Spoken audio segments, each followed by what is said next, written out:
A gust of wind hit him in the back, just as Justice had predicted. The air cleared up, but then another puff of wind filled Langford's eyes with dust, making it difficult to see. He turned his back to the wind to protect himself. As the afternoon wore on, the sun glistened on the white patches of Coconina Mountain before setting. The wind died down, and Justice announced that they had to travel 5 miles of red sand. There was no trail, just a sea of red sand with hollows, slopes, levels, and dunes that caused the horses to sink above their fetlocks. The wheels of the wagons plowed deep into the sand, leaving little red streams in their wake. Justice walked on foot, leading the horses with the reins in his hands. Langford attempted to walk alongside the group, but quickly grew tired and fell behind. Justice commanded him to ride once more. The horses struggled on as dusk settled in. "Thank goodness we're off that stretch," exclaimed Langford, "but that barren land makes it impossible to raid my home at night. Even the Navajos avoid it after dark. We'll be home soon. Look, there's my sign. Day or night, we call it the Blue Star." A star-shaped hole eroded by the wind allowed the blue sky to peek through the dark cliff high above. Justice's spirits lifted as the horses picked up their pace. Their iron hooves sparked against the dusty road. "Easy, easy, Soho," urged Justice. Under the shadow of the cliff, the horses treaded carefully before turning a corner. Langford saw twinkling lights in the distance and felt a cool breeze coming from the direction of water. A low rumble, like distant thunder, filled his ears. "What's that sound?" he asked. "That, my boy, is what I always love to hear. It means I'm home. It's the roar of the Colorado River as it plunges into the canyon." Chapter 4. August Nabb's oasis was a stunning oval valley, completely level and bursting with vibrant green leaves and white blossoms. The valley was surrounded by colossal cliffs of vivid vermilion hue, creating a circle of grandeur that was truly breathtaking to behold. At the western curve of the oasis, the mighty Colorado River split the red walls from north to south, creating a powerful presence that could be felt throughout the entire valley. When the wind blew from the west, a sullen roar echoed through the valley, reminiscent of a far-off driving mill. But when the wind shifted to the east, a dreamy, hollow hum filled the air, creating a somnolent song that seemed to lull the cottonwoods to sleep. And when the wind failed to stir at all, a strange, compressed silence reigned throughout the valley, creating an eerie atmosphere that was both breathtaking and unsettling. But despite the strange and breathless silence that seemed to permeate the valley, it was truly a garden of Eshta, a place of refuge and safety from the storms of both the elements and the outside world. With its stunning natural beauty and its peaceful, serene atmosphere, August Nabb's oasis was truly a sight to behold. Langford had been put to bed on the porch of a log house by Justice, but he was woken up early, and as he lifted the blankets, cotton blossoms drifted away like snow. Overhead, a grove of gray-barked trees spread a green canopy, and through the intricate web, crimson walls shone, soaring with a resistless on-sweep up and up, shutting out all but a blue lake of sky. "I want you to see the Navajos cross the river," said Justice. Langford followed him through the grove to a road that flanked the first rise of the red wall. They followed this for half a mile, and turning a corner came into an unobstructed view. A roar of rushing waters had prepared Langford, but the river that he saw appalled him. It was red and swift, sliding onward like an enormous, slippery snake. Its constricted head raised a crest of leaping waves and disappeared in a dark chasm, whence came a bellow and boom. "That opening where she jumps off is the head of the Grand Canyon," said Justice. "It's 500 feet deep there, and 30 miles below it's 5,000. Oh, once in, she tears in a hurry. Come, we turn up the bank here." Langford could find no speech, and he felt immeasurably small. All that he had seen in reaching this isolated spot was dwarfed in comparison. This crossing of the fathers, as Justice called it, was the gateway of the desert. This roar of turbulent waters was the sinister monotone of the mighty desert symphony of great depths, great heights, great reaches. On a sandy strip of bank, the Navajos had halted. This was as far as they could go, for above the wall jutted out into the river. From here, the head of the canyon was not visible, and the roar of the rapids was accordingly lessened in volume. But even in this smooth water, the river spoke a warning. Justice explained to Langford how the Navajos swim their mustangs across to a sandbar using the current, which helps when it's high. Langford was amazed and expressed concern for the danger the little mustangs must face. Justice replied that many were drowned when the Mormons crossed here by the hundreds, and that this trail and crossing were unknown except to Indians before the Mormon exodus. The mustangs had to be driven into the water, with Scarbreast leading the way. The stalwart chief's mustang went over his depth, wetting him to the waist. Bare-legged Indians waded in and urged their pack ponies. Shouts, shrill cries, blows, snorts, and splashes filled the air. Dave and George Justice rowed slowly in flat boats on the downstream side of the Indians. Eventually all the mustangs and ponies were in the water, with the procession widening out in a triangle from Scarbreast, the leader. The pack ponies appeared to swim better than the mounted mustangs, or else the packs of deer pelts made them more buoyant. When 1/3 way across, the head of the swimming train met the current and the line of progress broke. Mustang after mustang swept down with the power of the current, but they swam steadily with shining flanks, tails sometimes afloat, sometimes under, noses up, and riders holding weapons aloft. However, the pack ponies labored when the current struck them, and whirling about they held back the Indians who were leading them and blocked those behind. The orderly procession of the start became a broken line and then a rout. Here and there a Navajo slipped into the water and swam, leading his mustang. Others pulled on pack ponies and beat their mounts. Strong swimming mustangs forged ahead, weak ones hung back, and all obeyed the downward will of the current. As the Navajos attempted to cross the treacherous river, Langford couldn't help but be entranced by the scene unfolding before him. The vivid colors, the cries and whoops of the Indians, and the frightened snorts of the mustangs all combined to create a wildness that stirred something within Langford. He felt the call of the desert, the spirit of adventure and the acceptance of peril that came with it. Despite his concern for the Navajos and their laden ponies, Langford couldn't help but revel in the excitement of the moment. August Justice's booming voice echoed across the river, directing his sons to save a drowning boy and a trapped pony. The crossing continued, with danger lurking around every bend in the churning current. Once they reached the other side, Dave Justice moored his boat and led Langford through fields of alfalfa, explaining that it yielded 6 crops a year. The ground was soggy, and little streams of water trickled down ditches. Pigs and cows roamed freely in a 10-acre lot, feeding on the plentiful grass. Next to the fields was an orchard where cherries were ripe, apricots were growing, and plum trees were shedding their blossoms. Apple trees were just beginning to bloom, adding a sweet fragrance to the air. August Justice proudly showed off his farm, a testament to his hard work and dedication to the land. Justice explained that his oasis produced abnormal products due to its rich ground that could always be kept wet.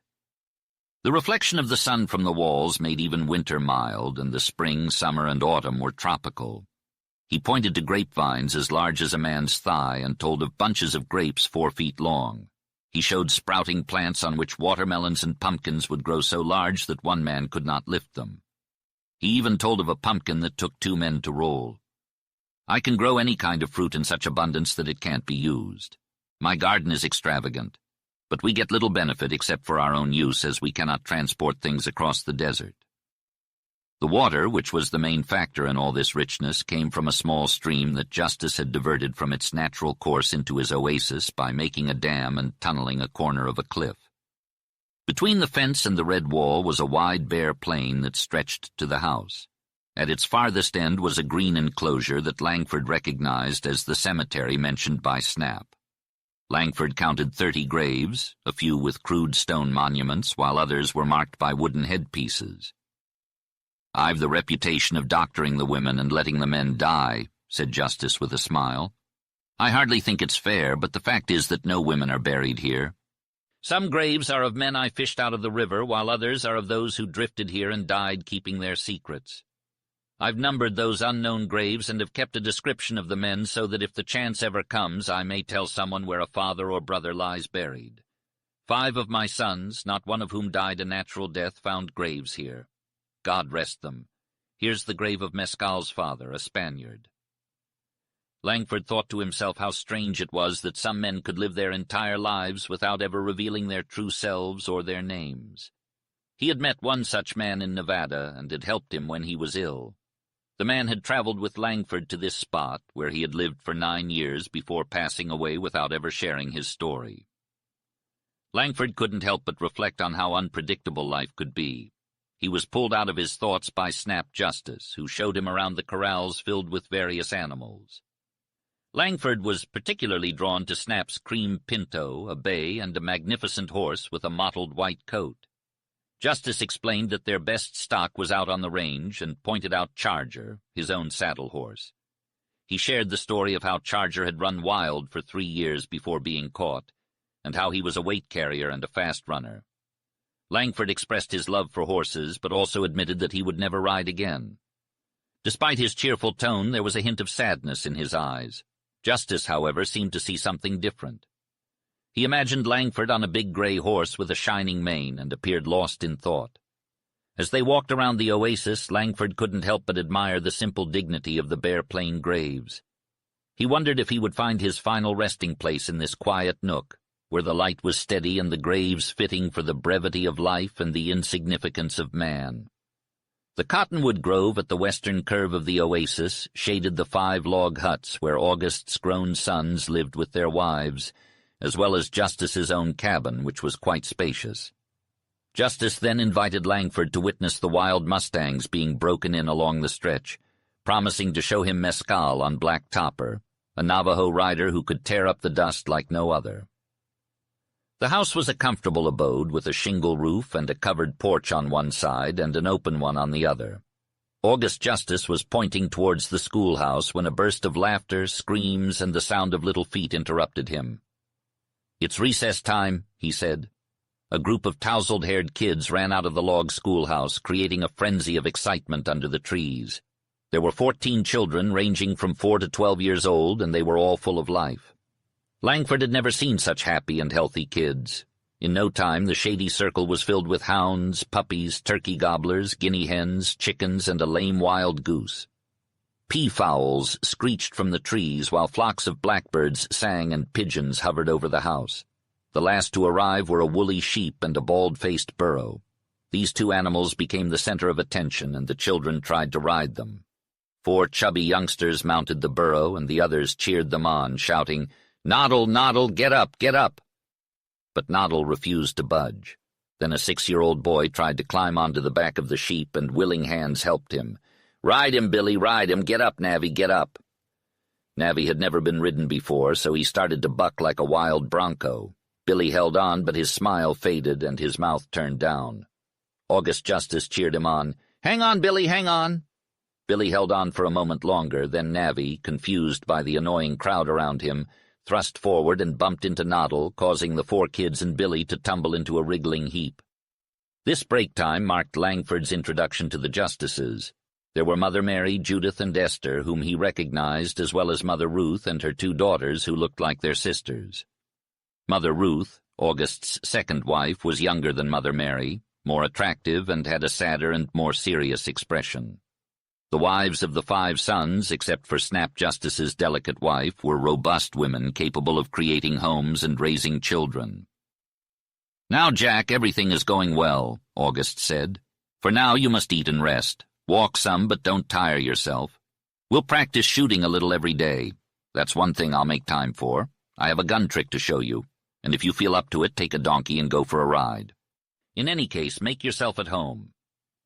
Langford discovered that eating and resting were extremely enjoyable. Before he met these good people, he hadn't had a full meal in a year, and it had been even longer since he had eaten nutritious food. He had arrived in a land overflowing with milk and honey, as Mother Ruth said with a smile. He couldn't decide between roast beef and chicken, so he opted for both. With the biscuits and butter, applesauce and blackberry jam, cherry pie, and milk as thick as cream, he was in danger of getting sick. He told his friends that he couldn't resist, which caused August to chuckle and his wives to beam with delight. For several days, Langford was surprisingly healthy for someone who was unwell. He earned high praise from August during rifle practice, and he began taking lessons on the quick draw and rapid firing of a Colt revolver. Justice was a master of firearms, impressing Langford with his lightning-fast movements when drawing his smaller weapon. August, a devout Christian, assured Langford that being a follower of Christ didn't mean he couldn't handle a gun. In just a few days, Langford witnessed the transformation that conquering the desert had on a man like Justice. At nearly 60 years old, Justice was a jack of all trades, skilled in blacksmithing, carpentry, coopering, and pottery, with tools and implements scattered throughout his shop. He was also a mason, responsible for the construction of levees and walls that kept the raging Colorado River at bay. Justice was a farmer, cattleman, fruit tree grafter, horse breeder, sheep herder, preacher, and physician. But what set him apart was his innate ability to heal, learned from the Navajos. Children with cuts and bruises sought him out, and animals in need of care received his gentle touch. He even took in a herd of lost Navajo sheep. Justice's heart was as wide as his chest and as strong as his oak-like arms. In August Justice, anything that was hurt or helpless found a friend. Langford found himself admiring a great and radiant figure, and he grew to love this man. As time passed, Langford learned many things. For a while he was sick and had to stay in bed on the porch. At night he listened to the river's roar and watched the stars. Twice he heard a distant crash and rumble, heavy as thunder, and he knew that avalanches were slipping somewhere along the cliffs. During the day he watched the cotton snow down upon him, listened to the many birds, and waited for the merry show at recess time. The children grew less shy as time went on, and they came to him easily. They were the most wholesome children he had ever met. Langford wondered about it and decided that it was not so much Mormon teaching as it was isolation from the world. These children had never been out of their cliff-walled home, and civilization was as if it did not exist for them. He told them stories, and after school hours they would race to him and climb on his bed, begging for more. He exhausted his supply of fairy tales and animal stories, and had begun to tell them about the places and cities that he had visited when the eager-eyed children were called inside by Mother Mary. This saddened him, and he was at a loss to understand it. However, enlightenment came in the form of an argument between Justice and Mother Mary, which he overheard. The elder wife said that the stranger was welcome to the children, but she insisted that they hear nothing of the outside world and that they be kept to the teachings of the Mormon geography, which made all the world outside Utah an untrodden wilderness. August Justice was not one to strictly follow the Mormon law. He believed that if the children were not given a full understanding of the world, they would be lost to the church in the end. Langford was surprised by other aspects of Justice's life. The Mormon's household was divided, with precedence given to the first wife, Mother Mary. Mother Ruth's life was not without pain. The men spent most of their days out on the ranges, leaving the women alone. One daughter taught school, while the others did chores around the house, including feeding the livestock and chopping wood. The girls found the work difficult and would have preferred to be in White Sage or Lund. They were not fond of Mescal and spoke ill of her out of jealousy. Snap Justice's wife was particularly vindictive and referred to Mescal as that Indian. Langford realized that he missed Mescal and was curious about her whereabouts. He asked little Billy about her and was told that she was a shepherdess, which pleased Langford. He imagined her free on the open range with the wind blowing through her hair. One day Langford took a walk around the farm and felt a renewed sense of vigor. Upon his return to the house, he noticed Snap's cream pinto in the yard and Dave's Mustang nearby, along with a dusty pack on the ground. As he walked down the avenue of cottonwoods, he overheard Snap Justice's voice. "Now, mind you, I'll take a bead on this white-faced spy if you send him up there," Snap said, his anger evident in the click of his teeth. "Stand there," August Justice exclaimed in a fit of rage. "Listen, you have been drinking again, or you wouldn't talk of killing a man. I told you already I won't do what you're asking me until you give me your word. Why can't you just leave the bottle alone?" Langford demanded. "I'll promise," Snap replied gruffly. "Fine. Pack your things and head over to Bitterseeps." "That job will take all summer," Snap complained. "Even better. When you come back, I'll keep my promise." Langford watched as Snap walked away, still trying to process what had just happened. Why was Snap threatening him? And where was he sending him? He had no way of knowing. He decided to stay clear of Snap and headed to the orchard. But when he returned, he came face to face with the man he was trying to avoid. Snap was drunk, with bloodshot eyes and a black bottle in hand. He threw the bottle at Langford, narrowly missing him, and threatened to kill him if he told their father he had been drinking. Langford retreated to his bed, his mind in turmoil, but his thoughts were interrupted by the sound of hooves approaching. It was Mescal and Black Topper, the Mustang, who came to a stop at the gate. Mescal jumped off the horse, and Langford sat up, suddenly alert. As she stood at the gate, a large dog suddenly appeared, jumping around her with wild excitement. The dog was magnificent, almost white in color and as untamed as a wild Mustang. This was Mescal, the same dog he had remembered, yet something about her was different. She had shed her somber homespun clothes and now wore fringed and beaded buckskin. "I've come for you," she said, holding the bridle of a black horse on her arm. "For me?" he asked in amazement, watching as she commanded the jumping dog to calm down. "Yes, didn't you know? Father Justice says you're to help me tend the sheep. Are you feeling better? You look quite pale," she said, her eyes fixed on him. "I'm not feeling well," Langford admitted. As he gazed at her, he noticed the black sweep of her hair under the white band and the deep dark color of her eyes. He suddenly realized that he enjoyed looking at her, that she was truly beautiful. Chapter 5. As August Nabb walked towards his fields, he spotted Mescal and called out to him. "Hey, Mescal, how are the sheep doing?" he asked. Mescal replied, "Paiute is driving them down to the lower range. There are about 1,000 coyotes lurking around the flock." August shook his head and said, "That's not good. Jack, it looks like we're going to have some real shooting to do. Let's pack up today and start early tomorrow. I'll give you Noddle to ride. He may be slow, but he's the easiest climber I've ever owned. It's like riding on a cloud. What's wrong with you? Why are you so angry?" August noticed Langford's flushed face and asked him what had happened. Langford tried to play it off and said, "Oh, nothing." But August wasn't fooled. He took a step closer to Langford and said, "Son, lying is never justified. You've met Snap, haven't you?" Langford knew it was pointless to lie anymore and stayed silent. August continued, "My son's behavior changes when he drinks. It's not natural," he said as his anger began to rise. "We ain't waiting till tomorrow to head up on the plateau. We're going now," August declared, prompting a surprised reaction from Langford after noticing the look in Mescal's eyes. It was a fleeting moment, but it stirred up a mix of emotions in him. "Mescal, go inside and stay away from Snap. Jack, watch and learn how to pack. I could load all this gear on 2 burros, but the trail's too narrow. A wide pack could knock 'em off. Let me check. Got everything except your saddle. We'll get you a horse later. All right, we're good to go." Mescal appeared and rode Black Topper towards the cliff wall, with Wolf leading the way. Langford mounted Noddle and followed suit. August bid farewell to his family and led the train of burros behind Mescal. Langford was perplexed as to how they'd climb the steep cliff, but upon closer inspection he noticed a narrow trail winding its way up in a spiral fashion around a rocky corner. The shale was a soft reddish color, and the trail was cut at a steep angle. The burros in front of him stopped at each turn, turning in a tight space, yet their packs barely scraped the wall. They were higher than Langford, but he could easily touch them. Mescal was above him, leaning forward with her hands clasping the pommel. As he looked out, the green cluster of cottonwoods was already far below. Sensations pressed upon him as the beautiful Mustang led the train up and up, round and round. The sound of rattling stones, the click of hooves, and the scrape of pack filled the air. Towering on one side was the iron-stained cliff, not smooth or glistening at close range, but of dull, dead, rotting rock. The trail changed to a zigzag along a seamed and cracked buttress where ledges leaned outward, waiting to fall.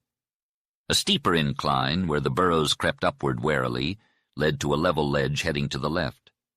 Mescal halted on a promontory, her wind-blown hair, the gleam of white band about her head, and a dash of red along the fringed leggings, giving inexpressible life and beauty to that wild, jagged point of rock, sharp against the glaring sky. "This is Lookout Point," said Justice. "I keep an Indian here all the time during daylight. He's a peon, a Navajo slave. He can't talk, as he was born without a tongue or it was cut out, but he has the best eyes of any Indian I know. You see, this point commands the farm, the crossing, the Navajo Trail over the river, the Echo Cliffs opposite, where the Navajos signaled to me, and also the White Sage Trail." The oasis shone under the triangular promontory. The river with its rising roar wound in bold curve from the split in the cliffs. To the right, white-sloped Coconina breasted the horizon.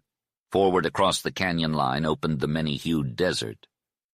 "With this peon watching here, I'm not likely to be surprised," said Justice. "That strip of sand protects me at night from approach, and I've never had anything to fear from across the river." Justice's peon came from a little cave in the wall and grinned the greeting he could not speak. To Langford's uneducated eye, all Indians resembled each other. This one stood out from the rest, not because of his thin covered frame, straggly black hair, or bronze skin, but because of the predatory look in his features and the wild glint in his eyes. Justice handed him a bag from one of the packs, spoke a few words in Navajo, and then urged the burros onto the trail. The climb became less steep and more rapid, leading through broken fragments of cliff. The color of the rocks changed from red to yellow, and small cedars grew in protected areas.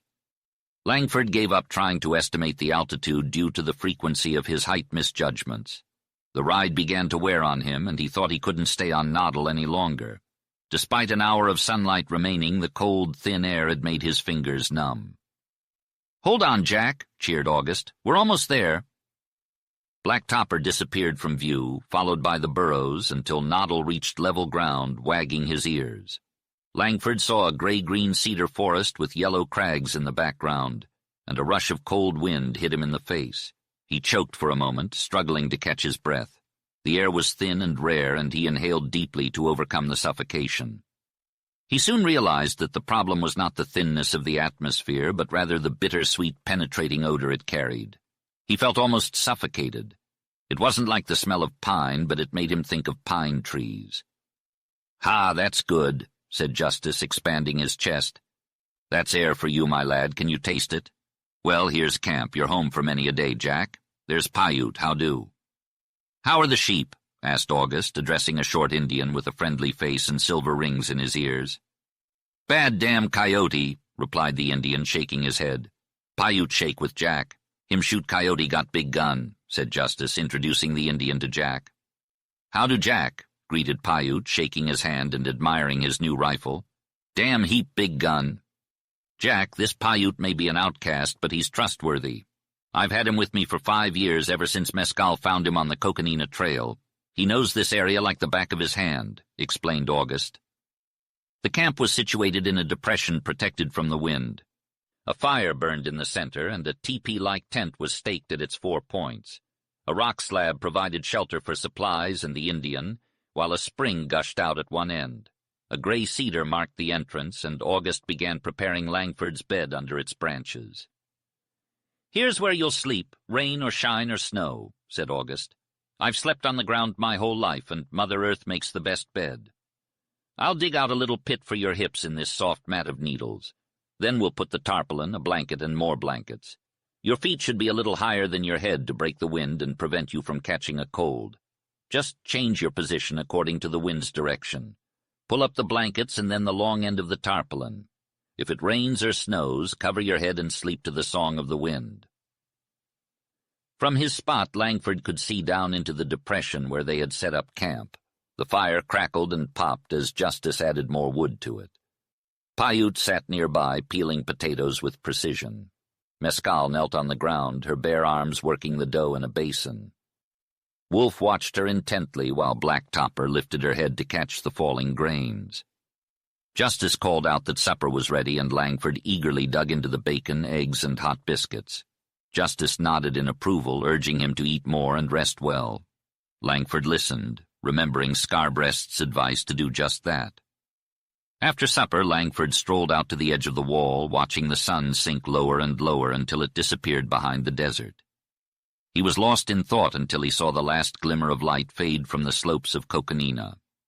The desert grew darker and darker, the oasis becoming a mere silhouette against the purple sky. The bleating of sheep brought him back to reality, and he returned to camp.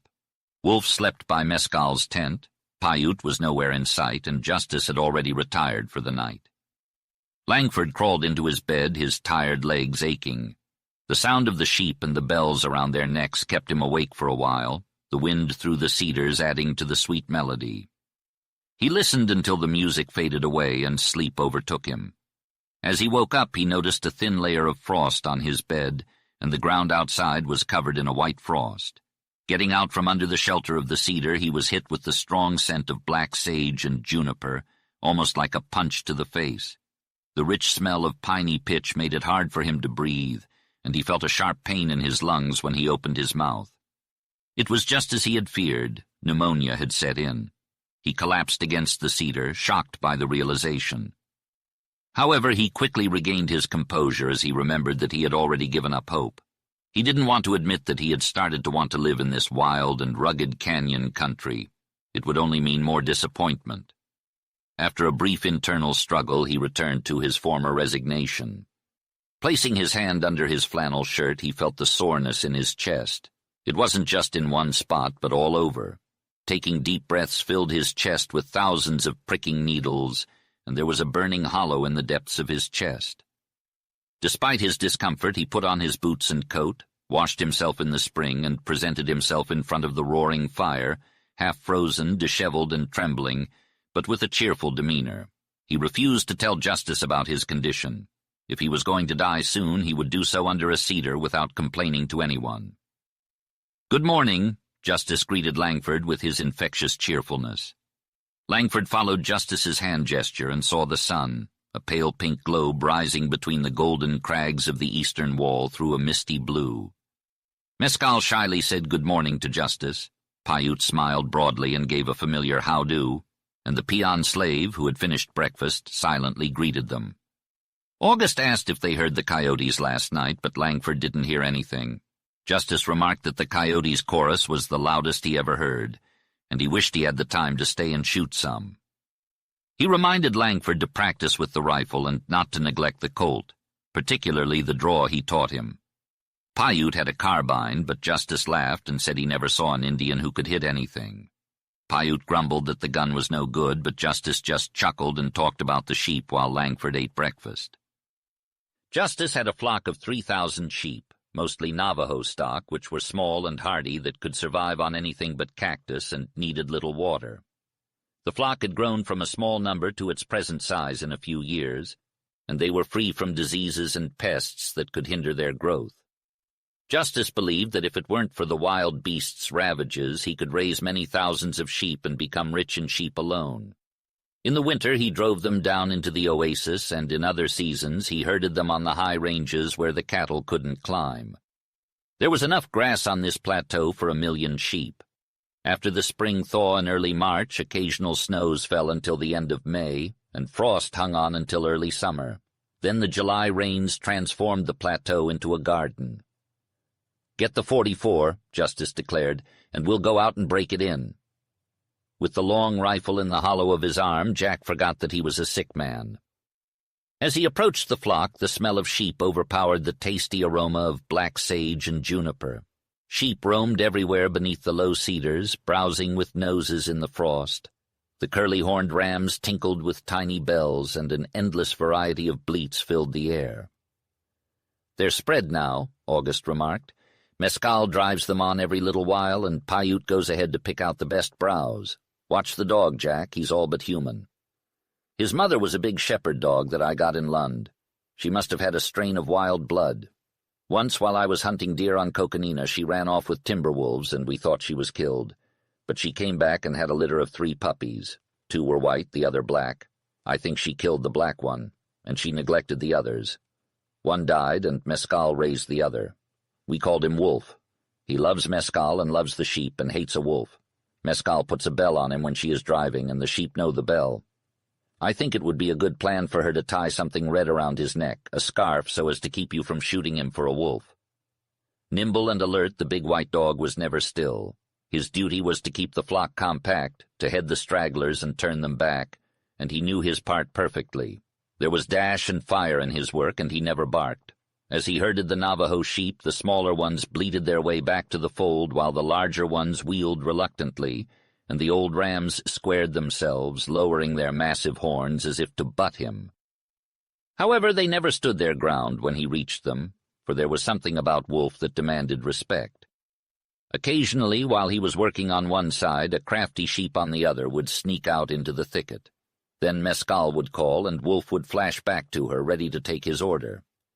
A word or a wave of her whip was all it took for the dog to rout out the stubborn sheep and send it bleating back to the flock.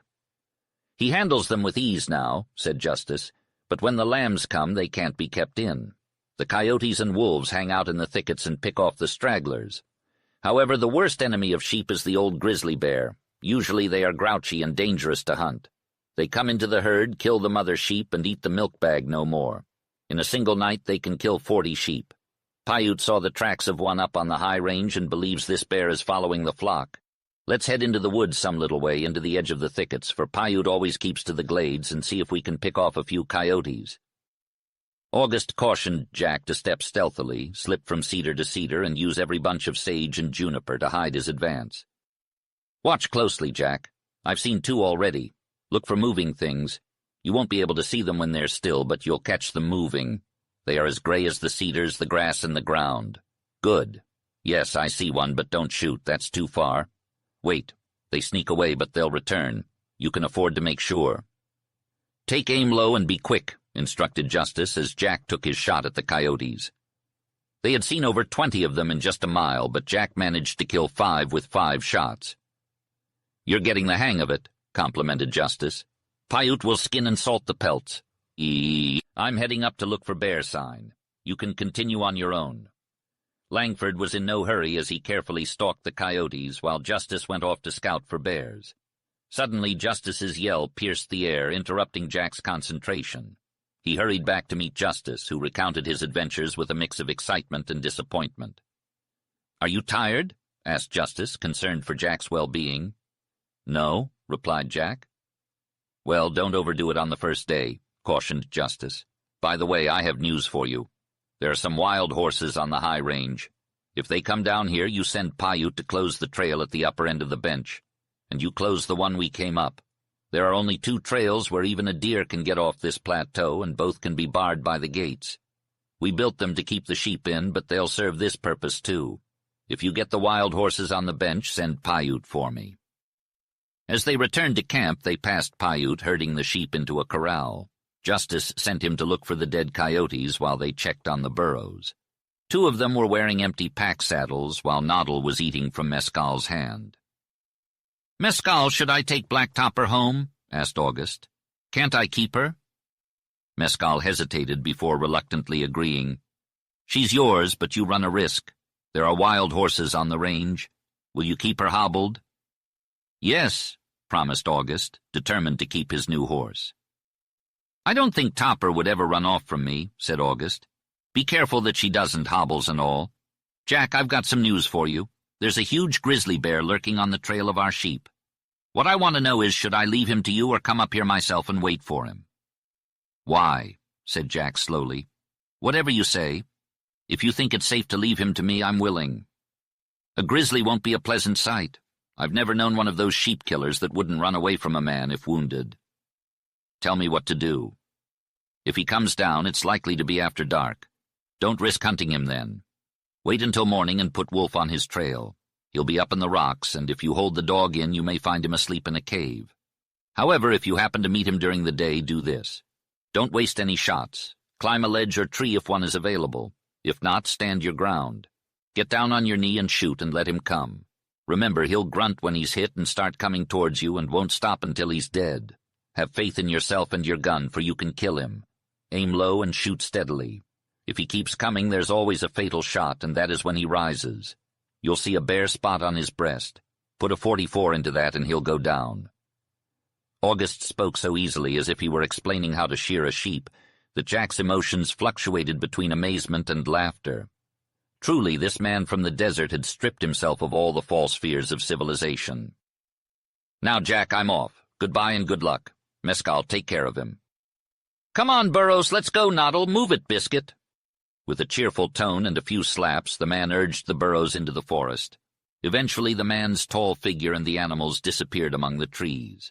Paiute, who was carrying a load of coyotes, stumbled towards the camp, barely visible under the weight of the gray pile. With a loud "damn," he dumped them under a cedar tree and went back to the forest for another load. Jack insisted on helping around the camp, and Mescal assigned him the task of gathering firewood, breaking it into smaller pieces and piling it up to create live coals. The 2 of them ate alone, but Jack didn't seem to have much of an appetite as the excitement had taken over his hunger.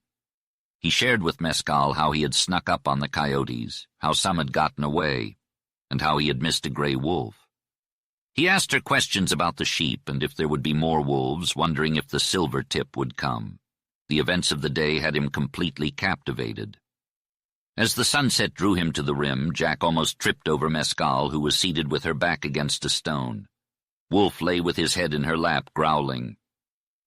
"Looks like there's a storm coming," she said. "Those smoky streaks are flying sand. We might get snow tonight. It's getting colder and the wind is blowing from the north. Here, take my blanket." He thanked her and went to get it. Paiute was eating his supper, and the peon had just arrived. The bright campfire was warm, but Langford still wrapped himself in a blanket and returned to sit next to Mescal. The desert was hazy in the foreground, and the canyon disappeared into the darkness. The peacefulness of the scene calmed his inner turmoil, the strange release of desires that had been building up inside him all day. What was happening to him? He shook his head, but with the awareness of his own thoughts came a sense of exhaustion, the burning sensation in his chest, and the bittersweet scent of black sage and juniper. "Do you love this view?" he asked. "Yes," she replied. "Do you come here often?" "Every evening." "Is it the sunset that you enjoy, the sound of the river, or just being up here above it all?" "Maybe it's the last one. I don't really know." "Have you been lonely?" "No." "You'd rather be here with the sheep than in Lund or Salt Lake City like Esther and Judith want to be?" "Yes." Any other answer from her would have been inconsistent with the impression she was making on him. He had barely even noticed her as a young girl. She was just a part of this beautiful desert land. But now he began to see her as a responsive being affected by his presence. If this situation was wonderful to him, what must it be like for her? Like a shy, elusive creature unaccustomed to men, she was plagued by questions and afraid of her own voice. Yet when she was still, watching the lights and shadows, she was peaceful, unaware. Her dark, calm gaze was dreamy and sad, and it held the somber, brooding strength of the desert. As twilight fell and dew began to form, they made their way back to camp. Paiute and Peon were skinning coyotes by the fire. The night wind had yet to pick up, and the sheep were quiet.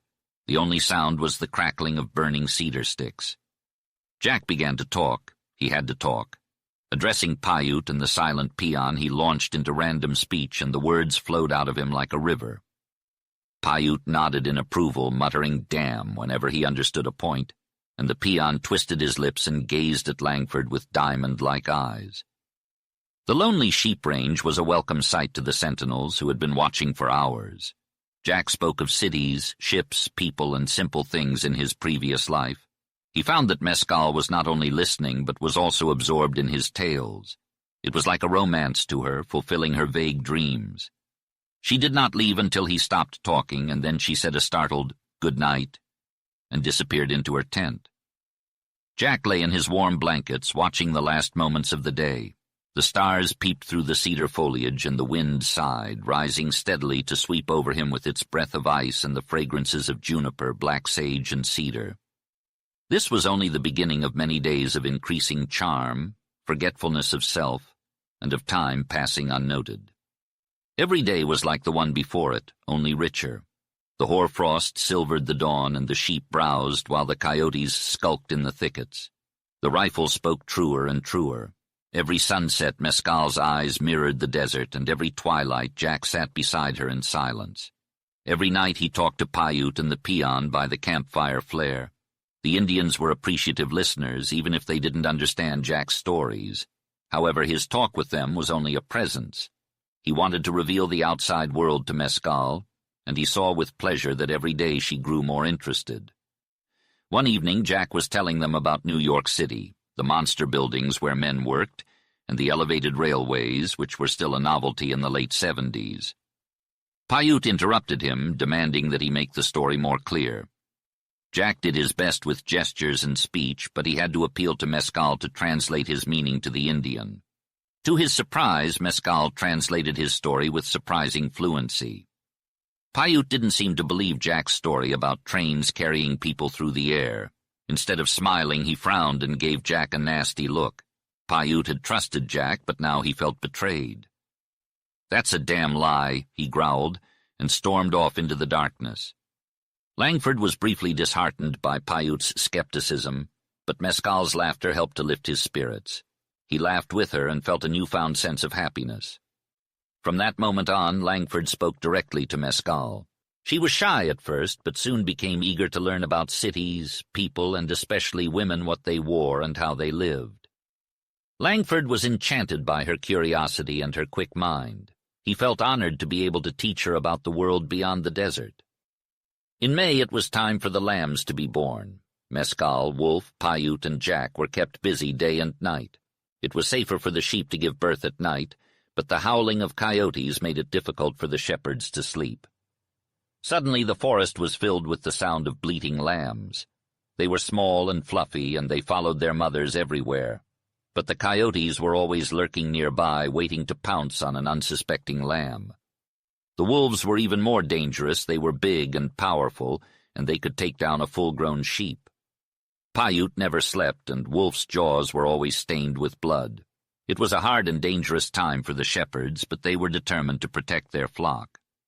On the second day, Jack managed to hang up 54 coyotes. By the third day, he had let them lie, and their number had increased to 70. The rifle barrel had become so hot that it burned his hands, but his aim had become unerring. Running coyotes within range fell in their tracks, and many gray coyotes were found with lambs in their teeth.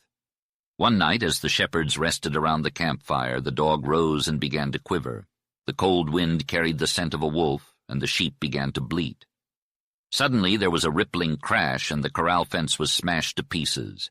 The sheep rushed across the corral, making a loud uproar.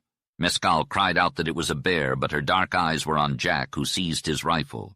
Mescal implored him not to go, reminding him of Father Justice's warning not to venture out at night. However, Jack was determined, and he commanded her to climb up a tree. Reluctantly, she did as she was told, and Jack ran out into the darkness with Paiute at his heels. Chapter 6. Jack was grateful for Paiute's knowledge of strategic attack positions as they made their way up the ledge overlooking the corral.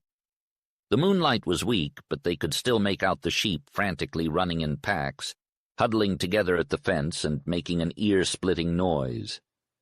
Despite Paiute's shouting, Jack couldn't comprehend what he was saying. As they approached the end of the ledge, a large black object came into their view. Without hesitation, Paiute fired his carbine. The black object took off at an alarming speed before Jack could even raise his rifle. Suddenly the corral was illuminated by red flames. Jack could barely catch a glimpse of the bear darting across the white blur. As far as he could tell, none of his shots had hit the grizzly bear. Jack waited until he was sure that the visitor had left before descending into the corral with Paiute. They searched for any dead sheep, but to their surprise they found none. If the grizzly had killed any, he must have taken them with him. Judging from the gap he had broken in the fence, he could have easily carried off a sheep with his strength. The two men repaired the break and returned to camp. "He's gone, Mescal. Come down," called Jack into the cedar. "Let me help you there. Wasn't it lucky? He wasn't so brave. Either the flashes from the guns or the dog scared him. I was amazed to see how fast he could run." Paiute found woolly brown fur hanging from Wolf's jaws. "He nipped the brute, that's sure," said Jack. "Good dog. Maybe he kept the bear from—" "Why, Mescal? You're white, you're shaking. There's no danger. Paiute and I'll take turns watching with Wolf." Mescal went silently into her tent, and the sheep quieted down for the rest of the night. The dawn broke gray with a cold north wind. Dun-colored clouds rolled up, hiding the tips of the crags on the upper range, and a flurry of snow whitened the cedars. After breakfast, Jack attempted to get Wolf to track the grizzly bear, but the scent had cooled. The following day, Mescal led the sheep eastward towards the crags and reached the edge of the slope in the middle of the afternoon. Grass grew abundantly, making it easy to keep the sheep in. That part of the forest had fewer trees and scarcely any sage or thickets, so the lambs were safer. However, there might be danger lurking in the seamed and cracked cliffs overshadowing the open grassy plots. Paiute's job at the moment was to drag dead coyotes to the rim, near at hand, and throw them over. Mescal rested on a stone, and Wolf lay at her feet. Jack was tracking a fresh deer when Mescal's sudden cry stopped him in his tracks. A piercing scream of mortal fright sent him running down the slope towards her. When he emerged from the cedars, he saw a massive silver-backed bear attacking a flock of sheep.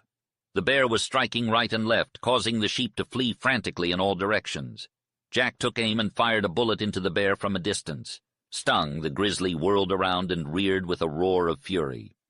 Jack's heart raced as he watched the bear launch its huge bulk towards Mescal.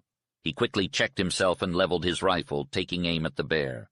Despite his shaking nerves, Jack managed to steady his aim and fire another shot at the running bear. The beast went down in a sliding sprawl with a muffled roar of rage. However, the bear quickly got back up, dangling a useless leg but still full of savage fury. Jack aimed low and shot again, causing the grizzly to become a wrestling, fiery demon, death-stricken but still dangerous. As Jack fired another shot, the bear slowly reared up, his frosted coat now blood-flecked and his great head swaying. Another shot rang out, and the bear finally fell to the ground, defeated. With one wide sweep of its paw, the bear fell forward and stretched out as if to rest. Mescal, who had been frozen in terror, stumbled backwards. The distance between her and the bear was only one short stride. Jack quickly approached the bear to make sure it was dead before turning his attention to Mescal. She was faint, and Wolf whined about her. Paiute came running from the cedars. Mescal's eyes were still filled with fear. "I couldn't run, I couldn't move," she said, shuddering. A blush crept up her cheeks as she looked up at Jack. "He would have reached me soon," she added. Paiute praised Jack. "Damn heap, Big Bear. Jack kill 'em, Big Chief." Langford laughed away his own fear, and they all turned their attention to the stampeded sheep. It was dark by the time they rounded up the flock, and they never knew if they had found them all. That night's supper was unusually quiet. Paiute was the only one being jovial, but no one else was willing to talk. The peon could only grimace.